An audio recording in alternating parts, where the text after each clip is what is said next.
how to delete cached images and files on Samsung Internet Browser. Hello guys, in today's video I'm gonna show you how to delete cached images and files on Samsung Internet Browser. First, then open the browser, and here you will find these three lines in the bottom corner, and after you click on it, just click settings and then click this one, personal browsing data, and here you will find this one here, uh, delete browsing data. Now just deselect all and select this one, cached images, and click delete data.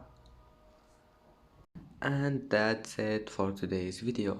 If you like this video, don't forget like and subscribe, and thank you for watching this video until the end, and see you in the next video.